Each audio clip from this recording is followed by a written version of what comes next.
Show that the point whose coordinates are given to us form the vertices of a right angle triangle. Okay, let us begin. So what we'll do, we'll consider 3 points. We'll consider the point A, B, and the point C such that they are the vertices of a triangle. Now what we'll do, using the coordinates of the endpoints, we will define the vector AB, AC, and BC. So here we're going to use a formula. So let's say we have 2 points, point P and point Q.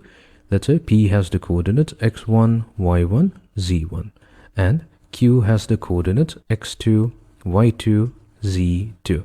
Then if we want to express the line segment going from P to Q as a vector PQ, then PQ vector is going to be given by x2 minus x1, the difference of the x coordinate, multiplied to I cap, added to the difference of the y coordinate, y2 minus y1, times j cap, added to the difference of the z coordinate, so z2 minus z1 times k cap. Okay, we'll be using this particular formula. Now we can define AB vector as, we'll do b minus a, so we have 4 minus 1, so that's going to give us 3 I cap.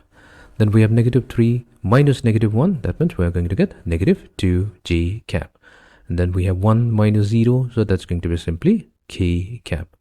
Next, we will find out the vector BC. So BC vector is going to be C minus B, so we do 2 minus 4, so that's negative 2 I cap.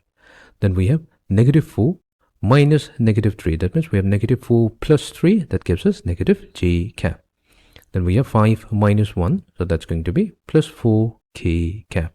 Next, we'll find out the vector AC. The AC vector is going to be, we'll do C minus A, so we have 2 minus 1. So 2 minus 1 will be I cap. Then we have negative 4 minus negative 1, giving us negative 3 j cap. And then we have 5 minus 0, so that's going to be plus 5 k cap. So now that we have the sides AB, BC, and CA of the triangle expressed as vectors, what we'll do, we'll try to find out the magnitude of each of the 3 vectors. So here, for a vector AB, we have to take its magnitude. So this is simply going to be, take the square root, and underneath the square root, we find out the sum of the squares. So that means we take the coefficient of I cap, that's 3, square it and add it to coefficient of j cap, so that's negative 2, square this value and add it to square of the coefficient of k cap. So we have 3 squared, that's 9, 9 added to 4, so that's 13, 13 added to 1, that's going to be 14. So here we have square root of 14. This is going to be the magnitude of the side AB. Next, we find out BC. So BC is going to be, we'll take the square root. So here we have negative 2 squared added to negative 1 squared plus 4 squared. So this is going to give us, so negative 2 squared, that's 4, 4 added to 1, that's 5, 5 added to 16, so that's going to be square root of 21. And then we have the magnitude of the side AC, magnitude of vector AC, that's going to be the square root of 1 squared added to negative 3 squared added to 5 squared. So 5 squared, that's 25, 25 added to 1, that's 26, 26 plus 9, that's going to be 35. Fine.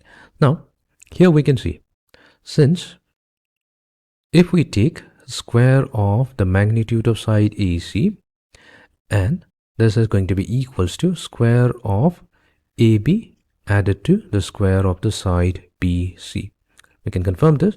So square of AC, that's 35. So 35 is going to be equals to 21 added to 14. So this tells us that ABC is a right angle triangle. So we have successfully verified a problem. It's a right angle triangle, and since AC is the longest side, is the hypotenuse, so that means it's going to be right angled at B. So this is going to be where it's going to be 90 degrees.